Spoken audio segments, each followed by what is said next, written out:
So the time has come. No more running, no more hiding, no more delays. Tomorrow morning, Verizon reports its third quarter earnings. One thing to note, and I want to point this out, I don't think it's ever happened like this before. Usually AT&T does it this way, but it looks like Verizon is releasing the numbers of the earnings 2 hours before the call. From what I recall and remember, Verizon usually releases it about 30 to 40 minutes prior. This time they're going to release it at 4:30 my time, which is 6:30 Eastern. So at 4:30 my time, the Verizon earnings and all the numbers will be available on its investor relations page, which is very unusual. So the quarter might really be a bad one, and they're releasing these numbers well prior to the market actually opening, the stock market. So we're gonna have to check those out. We're gonna have to check them out, and definitely if I can, and I'll try to be up that early so I can look at the numbers, digest the numbers, and give you a take right before the earnings call. The earnings call itself is still happening at 8:30 Eastern, which is 6:30 my time, Mountain Standard Time. That's that's very regular and normal, and nothing out of the ordinary there. I do anticipate a pretty disastrous quarter. That's the reason they made the move, switching the CEO, delaying the call by 8 days, which has never happened.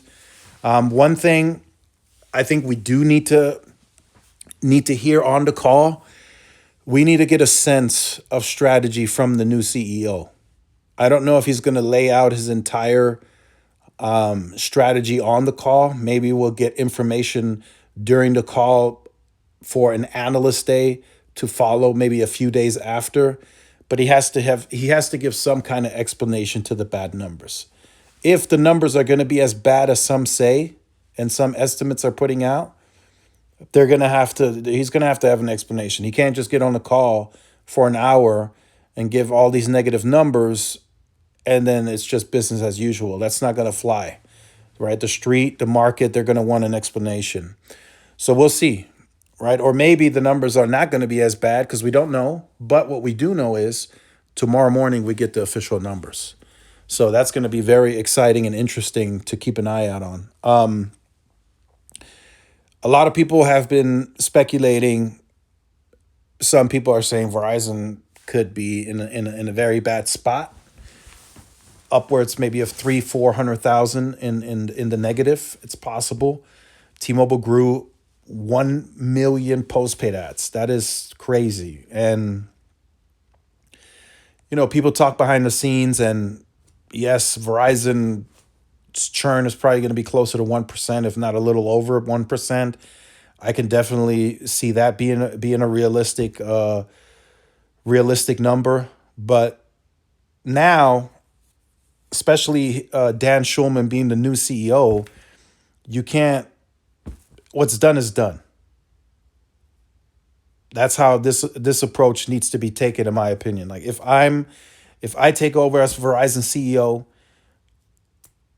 the first thing I say before looking into the numbers and looking into stuff even more deeper, I have to tell the team, my leadership team, what's done is done. Forget about it. We have to move forward, and we have to take this company in the right direction. So we need to make change instantly.